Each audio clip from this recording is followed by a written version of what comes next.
Hey, thanks for being here. You can find more conversations just like this one on arrow.net, ARROE.net. Okay, let's do it. Let's play it forward. These are real people, real stories, the struggle to play it forward. Episode number 533 is with Chef Andy Murray, creator of Eat, Drink, and Be Murray. How do you feel when you bring together the celebration of family and friends and things like that, and your imagination is the one that put that cuisine together? I could start with, what's the occasion? Who do I want to invite? What will they eat? And does it matter what they think? The book, Eat, Drink, and Be Murray. This is coming out at the perfect time because it is that season. We're going right into the tradition of the holidays right now, and this book opens up the imagination.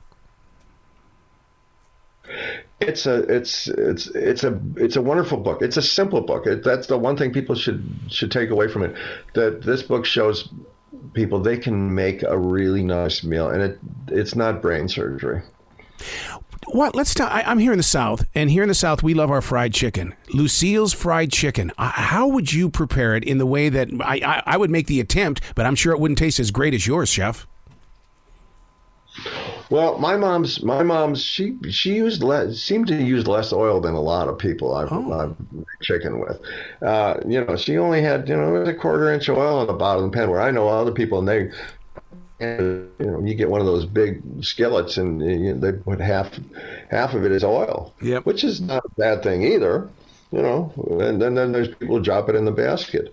But my mom's was made with love, and that's the one thing that came through with all that chicken.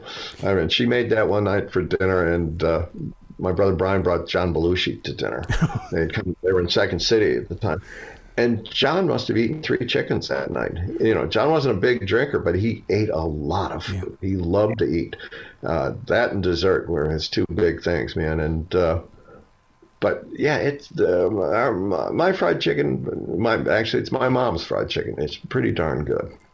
Chicken is my go-to because it seems to be the comfort food and things like that. And that's one of the things that during the lockdown that I prepared a lot in the kitchen. I wasn't anywhere near even thinking about becoming a chef until the lockdown. And then when I went in there, oh my God, dude, I can't imagine what you go through, Chef. It's all about preparation, most of it, and then it's just you get it all ready, and then you get it, and when it's done, you're so happy with yourself. But yeah, the chicken thing, everybody's eating chicken. It's crazy. In New York, it seems like everybody orders chicken. I got a chicken hash recipe in this book that's wonderful. That, and you pair that with the bloody bull that's in the cocktail section, and that'll cure any hangover you got. You also have the chicken vegetable soup as well. But see, I like my soup scalding hot because it slows me down. How do you prepare your soup? It's a lot of vegetables. I saute a lot of vegetables before the stock ever gets in. I've been known to, bring chicken soup over to sick girlfriends' houses. It scores points. So let me tell you on that one.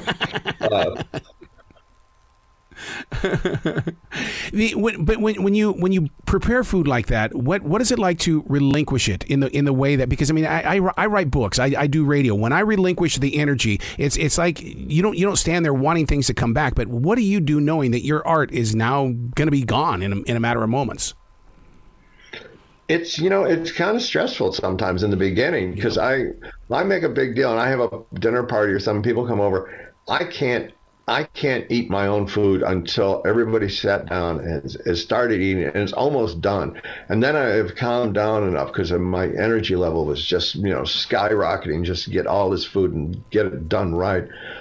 That then I sit down, and when it's all done, and that's when I get hungry. It's actually about 2 hours after everybody leaves. You grilled pimento cheese sandwiches. I mean, I thought pimento cheese was pretty much a Southern thing, but this book is proving that no, I'm wrong. Well, to tell you the truth, this pimento cheese recipe, grilled cheese recipe, comes from my friend Martha Walters, who's from Charleston. Yes. And she is very particular about her pimento cheese, and very particular about the bread. She wants you to use sourdough bread on it when you make that grilled cheese sandwich, and she's absolutely right. What do you think of Charleston? I mean, that's my favorite place on the planet. Do you ever just get out there and play around? I go to Charleston about 4 times a year. Yep. Yeah. No, I love Charleston. I really do. And I was fortunate enough to meet Sean Brock, who was running the Husk restaurants then. And he's since sold those and moved to Nashville, and he's opened 4 more in Nashville. And not Husk restaurants, but different restaurants. There's some great chefs and food that's available in Charleston. One of my favorite towns in the world. Yeah, because you get down there around Meeting Street or even Main Street. Kings Drive has all those beautiful restaurants and stuff. But I've always wanted a fancy restaurant out there on Folly Beach so I could just look at that lighthouse. Oh, the Folly Beach is wonderful. One year, my family, we rented 3 houses. It was about a mile apart, the 3 houses. So the kids would start boogie boarding at one house, and the waves would take you down to the 3rd house, and they just went back and forth. And you'd have lunch and dinner at the middle house. Because we had about 35 people with us, so yeah, it worked out real well. What led you to becoming that chef? I mean, that to me is your stage, but what's your other art forms? Singing. Yes. Yeah. No, I was when I was a kid, I was in the boys choir. I went to Europe. I sang for the Pope.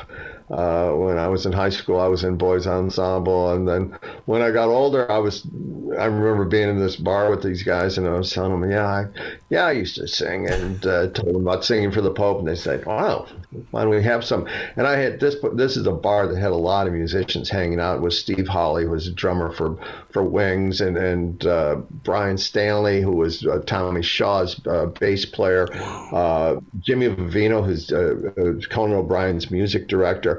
And so we had this like Holiday Inn band. We only played on holidays. The Andy Murray band, we only, be there or be square kind of thing. And it was crazy. You'd sit up there and I could sing. And you have these people screaming for you, and then the next day you're in front of a stove sweating, and you go, wait a minute, what's wrong? Something wrong with this picture. Do you plan on recording anything anytime soon?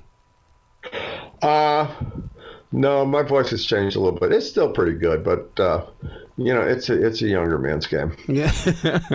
Well, congratulations on this book, Eat, Drink, and Be Murray. I mean, it really is and like you said, it is easy. What I love about it is that take it to the store with you, or take it to the farmer's market so that you can really buy the right ingredients.